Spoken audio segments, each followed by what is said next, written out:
Okay, so here's a great travel tip. As you know, if you've been on a plane in the past 10 years, the airlines are completely out of control with their limitations, with the prices they're charging for check-in,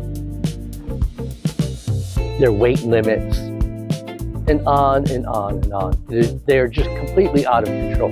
So, how to outsmart the airlines and make life easier for you. You know, years ago, a friend of mine I started traveling with, and she was teaching me all the little nuances of successful travel. And she would wash her clothes. She would take a limited amount of clothing, and she would wash her clothes during the trip and rewear them like the next day. They would dry. And I thought, that's really weird, you know?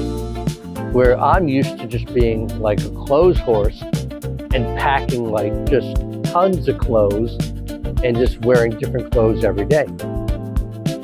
And I learned over the years that actually there's a lot of sense to that.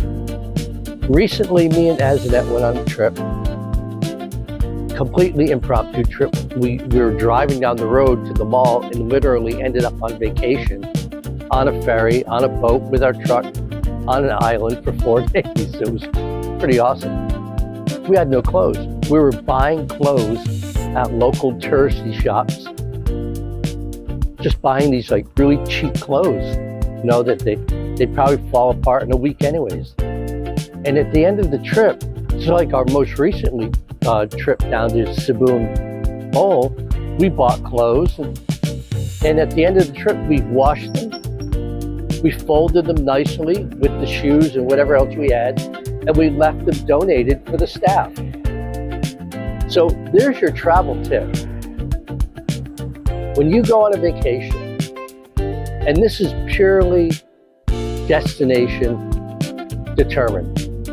If you're going to a grand ball event in Czechoslovakia, this doesn't work.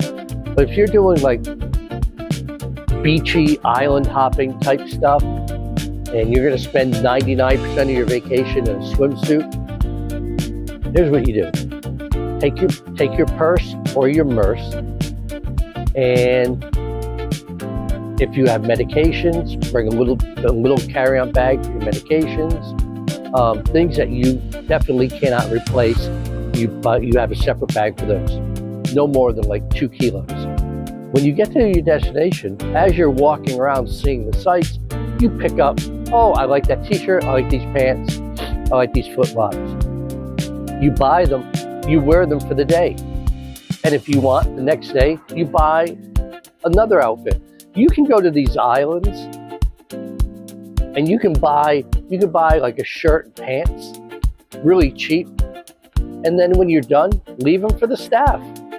It's so easy. So think about this. See if there's a way that you, and this depends on your personality, think of a way that you could make this work in your life and outsmart the airlines at their own stupid game. I promise you, it's not as drastic as it sounds. It's really not. Some of these places, you go to the islands, you can buy a shirt and pants for less than you can buy a hamburger. Are they going to last? Would you want to take them home? Are they going to last long? No, they're going to fall apart in about 3 weeks, you know, or a month, or maybe a couple washes. So you buy them, they're dirt cheap. At the end of the trip, you fold them up neatly, put them on the bed, leave them for the staff. You heard it from me. Good luck. Happy travels. Bye.